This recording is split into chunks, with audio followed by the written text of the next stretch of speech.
Hello friends, இன்றைக்கி நம்ம கிச்சனில் 90s கிட்ஸுக்கு எல்லாருக்குமே பிடிச்ச மைதா பர்ஃபி இல்லைனா ஹால்கோவான்னு சொல்கிற ஸ்வீட் எப்படி செய்கிறதுன்னு பார்க்கலாம் வாங்க. இதுக்கு ஒரு கப்பில் அரை கப் நெய் எடுத்துக்கோங்க. நான் இதே கப்பில் தான் அளவு சொல்லியிருக்கேன், அதனால் அரை கப் நெய் எடுத்துக்கோங்க. அதை ஒரு பேனில் ஊற்றி அதை மெல்ட் பண்ணிக்கலாம். இப்போ நெய் மெல்ட் ஆனதுக்கப்புறமா அதே கப்பில் ஒரு கப் மைதா எடுத்துக்கோங்க. அந்த மைதாவை லோ ஃப்ளேமில் வச்சு அந்த நெய்யில் கொட்டிடுங்க. கொட்டிட்டு அதை நல்லா மிக்ஸ் பண்ணுங்கள்.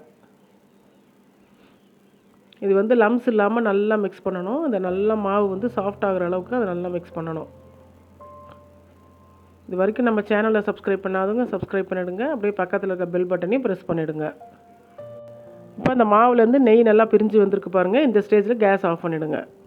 இப்போ ஒரு மிக்ஸி ஜாரை எடுத்து நம்ம எந்த கப்பில் அளந்தோமோ அதே கப்பில் அரை கப் சர்க்கரை எடுத்துக்கோங்க. இந்த ஸ்வீட்டுக்கு அரை கப் சர்க்கரை வந்து கரெக்டான அளவு. இன்னும் கொஞ்சம் ஸ்வீட்னஸ் வேணும்னு நினச்சிங்கன்னா 3/4 கப் கூட நீங்கள் எடுத்துக்கலாம்.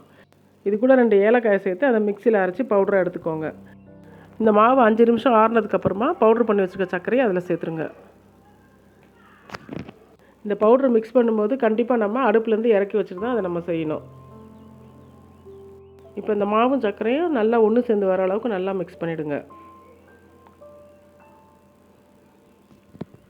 நம்ம சின்ன வயசுலலாம் இதை பால்கோவான்னு நினச்சி கடையில் வாங்கி சாப்பிட்ருப்போம். ஆக்சுவலாக இது பாலில் செய்ய மாட்டாங்க, மைதாவிலையும் சர்க்கரையிலையும் தான் செய்வாங்க. ஆனால் டேஸ்ட் வந்து பால்கோவா மாதிரியே இருக்கும். இதை நீங்கள் கண்டிப்பாக உங்கள் வீட்டில் ட்ரை பண்ணி பார்த்து உங்கள் குழந்தைங்களுக்கும் கொடுங்க. நீங்களே சாப்பிட்டு பாருங்கள், ரொம்ப டேஸ்ட்டாக இருக்கும். இப்போ இந்த மாதிரி நல்லா மிக்ஸ் பண்ணிவிடுங்க.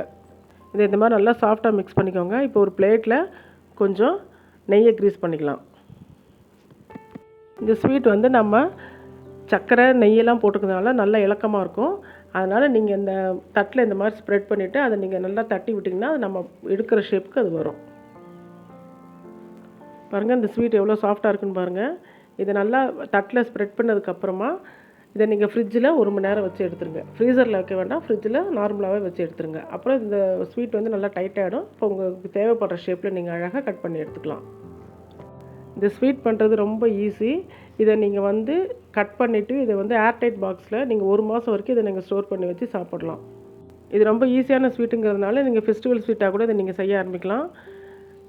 இது வரைக்கும் நம்ம சேனலை சப்ஸ்கிரைப் பண்ணாதவங்க சப்ஸ்கிரைப் பண்ணிவிடுங்க. அப்படியே பக்கத்தில் இருக்க பெல் பட்டனையும் ப்ரெஸ் பண்ணிவிடுங்க. இந்த வீடியோ உங்களுக்கு பிடிச்சிருந்தா லைக் பண்ணுங்கள், ஷேர் பண்ணுங்கள். விஜயராம் ரெசிபீஸ்க்கு சப்ஸ்கிரைப் பண்ணுங்கள். பாருங்கள், இந்த பர்ஃபி எவ்வளோ சூப்பராக வந்திருக்குன்னு பாருங்கள். வாயில் வச்சா கரையக்கூடிய அளவுக்கு ரொம்ப டேஸ்ட்டாக இருக்கும். கண்டிப்பாக ட்ரை பண்ணுங்கள்.